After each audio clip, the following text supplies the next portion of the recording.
Has anyone ever told you that you're super stressed out and you've wondered to yourself, well, yeah, I feel stressed all the time, but what actually is happening within my body that's causing that stress response? Well, first we've got to lay out what is a stressor. How does your body respond to stress from a chemical standpoint and also from just the way that you feel physiologically? And then what's actually happening within our body? Why do we have that stress response to begin with? So let's think about what is a stress. Well, stress is anything that's going to take your body into an alarm state. You may have heard the term fight or flight. Fight or flight, thinking about kind of prehistoric or primitive days, is everything that has to happen in your body to run away from a lion. So say you're a hunter-gatherer, you're out, you're picking berries off of a bush, and all of a sudden, out of nowhere, a lion comes chasing after you. Well, the stress response in your body is everything that has to happen in order for you to get away from the lion. So let's talk about from a chemical standpoint. First thing that's going to happen is you're going to see a threat, or you're going to hear a threat, or your body and your brain perceives that there's a threat coming from somewhere.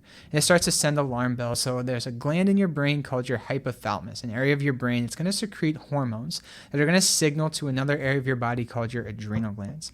Your adrenal glands are these small little glands that sit right on top of your kidneys, and they produce a couple different hormones. Well, the two main hormones that are produced during an acute stress response are going to be epinephrine, or adrenaline, and cortisol. Both of these hormones are going to flood into your bloodstream as a result of that acute perceived stress. And the hormones are going to do a couple different things. So the hormone adrenaline, or epinephrine, is going to start to affect things like your heart rate, your breathing, your blood pressure. It's going to cause your pupils to dilate or get bigger. The little hairs on your arms are going to start to stand up.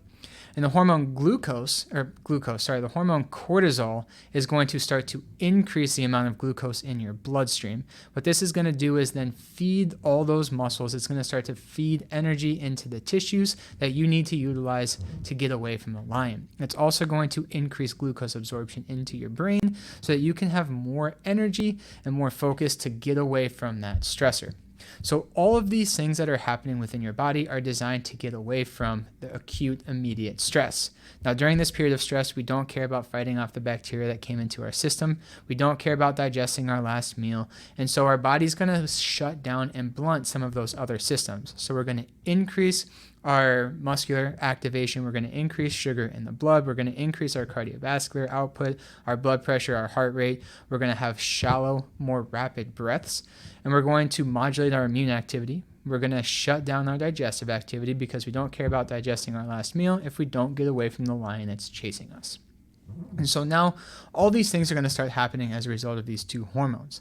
And what's going to happen is our body's going to activate, and we're going to run as fast as we can away from the stress response. Now, obviously, in primitive days, this was running away from the lion that was chasing us on the Sahara Desert, right? But nowadays, stressors are everywhere. The stressor can be the guy that's behind you with the red light that's honking because he wants you to move up. It could be the dog that chased you while you were out on your morning walk. It could be getting an argument with your husband or your spouse in the morning, right? All of these stressors all day long are going to start to signal all of those alarm bells. Now, the problem is that if we're constantly facing stress all day long and we're constantly having that same chemical reaction that's happening, then increase in adrenaline and increase in cortisol within the body, we're going to have a lot of negative side effects that start to come from that because we don't want to be running from a lion all day long. It's not normal to have elevated levels of glucose all day long. It's not normal to have elevated blood pressure all day long. And so we need to understand that these stress responses within the body can have really negative impacts if they're happening for a long time.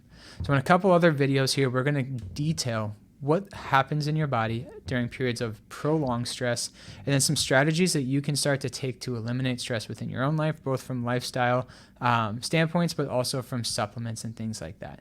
So I hope you guys learned a little bit about that normal acute stress response, what has to happen within the body. Like and follow, stay tuned for more information on how you can help support your body's ability to handle stress.